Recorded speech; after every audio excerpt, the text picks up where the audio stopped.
आगे ये बताया हुआ है कि जब हमारे पास कोई हार्ट डिजीज़ होती है या हार्ट अटैक हुआ होता है तो ये जो लैक्टेट डिहाइड्रोजिनेज एंजाइम है ना, इसकी एक्टिविटी इंक्रीज़ हो जाती है। उन्होंने बताया हुआ with in a few hours after the heart attack the enzyme level increase हो जाते हैं और फिर 5th डे के बाद जाके वो आहिस्ता आहिस्ता नॉर्मलाइज हो जाते हैं। आगे है हमारे पास आइसोजाइम्स ऑफ सी के क्या है हमारे पास, ये है क्रिएटिन काइनेज एंजाइम। ये एंजाइम जो है ये भी हमारे पास सेलुलर मेटाबॉलिज्म में काम आता है, एनर्जी प्रोडक्शन में ही यही वाला एंजाइम यूज़ होता है। जैसे पिछला था लैक्टेट डिहाइड्रोजिनेज हमारे पास एनर्जी प्रोडक्शन में काम आता था, ये भी इसी तरह काम आता है। ये क्या कर रहा होता है, ये कैटलाइज कर रहा होता है the reversible transfer of high energy phosphate from ATP to creatine. क्या कर रहा होता है, जब ATP बन जाती है तो ATP को कन्वर्ट कर रहा होता है ये क्रिएटिन में, इसलिए इसको हम कहते हैं creatine kinase. Facilitate storage of energy in the form of phosphocreatine, और ये हेल्प कर रहा होता है एनर्जी को स्टोर करने में in the form of phosphocreatine.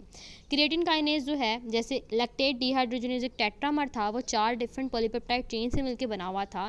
Creatine kinase dimer है, 2 से मिलकर बना हुआ है। The subunits are called B and M. अब इसके सब यूनिट्स को उन्होंने नेम दिया हुआ है B for brain and M for muscle, depending upon कि ये ब्रेन सेल में है या फिर ये एम सेल में है। क्यों? क्योंकि ये भी दो जीन से मिलके आ रहा होगा।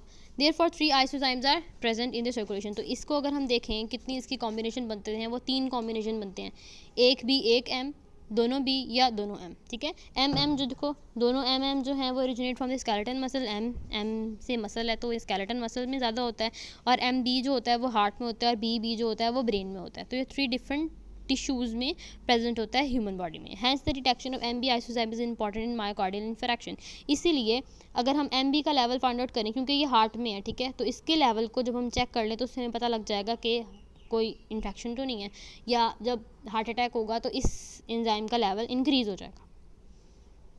आगे ये बताया हुआ है सी पी के आइसो एंजाइम्स के एंजाइम्स क्या हैं। सी के आइसो एंजाइम्स हैं CKBB, CK1, CK2 और CK3। ठीक है, जो CK1 है वो mainly present in to the brain, CK2 present in cardial and skeleton muscle, जबकि CK3 जो है वो मस्कुलर इंजरी में हमें हेल्प आउट करता है।